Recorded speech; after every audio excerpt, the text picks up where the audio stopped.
Yes, be ready for the dictation. Start.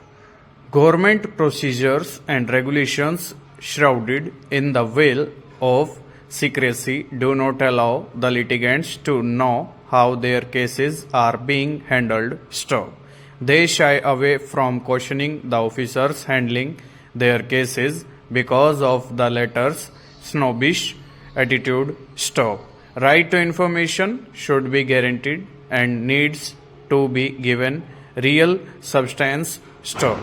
In this regard, the government must assume a major responsibility and mobilize skills to ensure flow of information to citizens. Stop. The traditional insistence on secrecy should be discarded. Stop. The government of India had appointed a working group on right to information and promotion of open and transparent government under the chairmanship of Shri Ed-34, which was asked to examine the feasibility and need for either full-fledged Right to Information Act or its introduction in a phased manner to meet the needs of an open and responsive government. Stop. This group was also required to examine the framework of rules with reference to the Civil Services Conduct Rules and Manual of Office Procedure. Stop. This working group submitted its report in May 1997. Stop. In the Chief Minister's Conference on Effective and Responsive Government held on 24th May 1997, the need to enact a law on the right to information was recognized unanimously. Stop. This conference was primarily to discuss the measures to be taken to ensure a more effective and responsive government. Stop.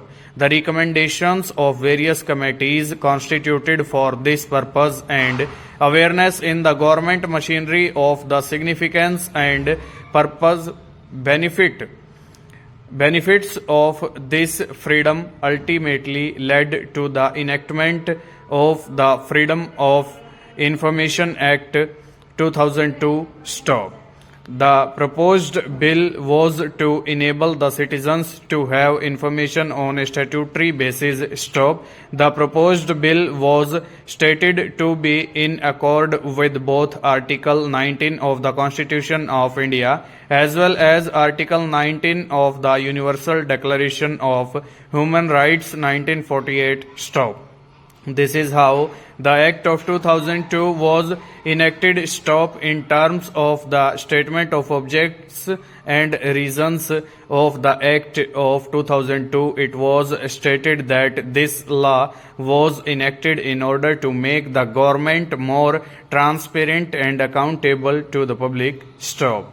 It was felt that in the present democratic framework, free flow of information for citizens and non-government institutions suffers from several bottlenecks, including the existing legal framework, lack of infrastructure at the grassroots level, and an attitude of secrecy within the civil services as a result of the old framework of rules.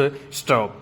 The Act was to deal with all such aspects. Stop. The purpose and object was to make the government more transparent and accountable to the public and to provide freedom to every citizen to secure access to information under the control of public authorities consistent with public interest in order to promote openness, transparency and accountability in administration and in relation to matters connected therewith or incidental thereto. Stop.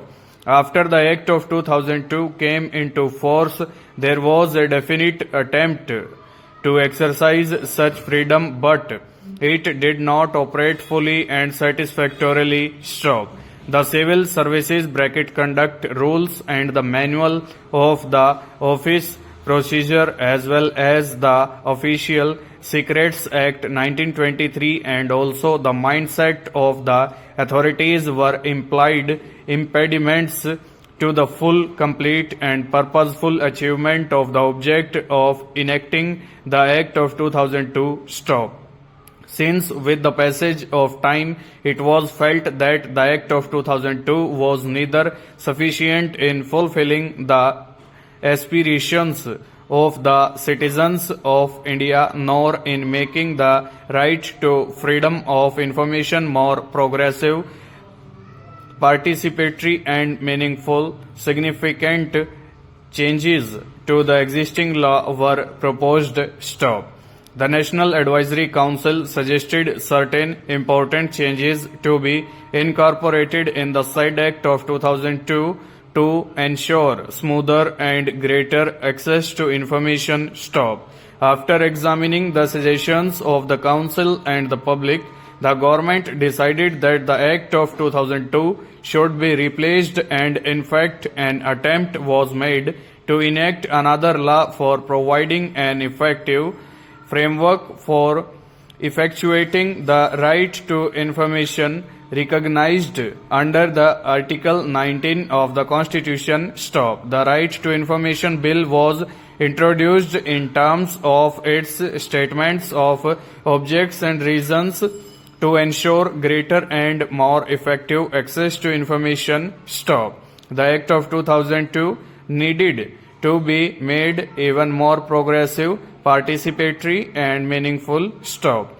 The important changes proposed to be incorporated therein included establishment of an appellate machinery with investigative powers to review the decision of the Public Information Officer, providing penal provisions in the event of failure to provide information as per law, etc. Stop.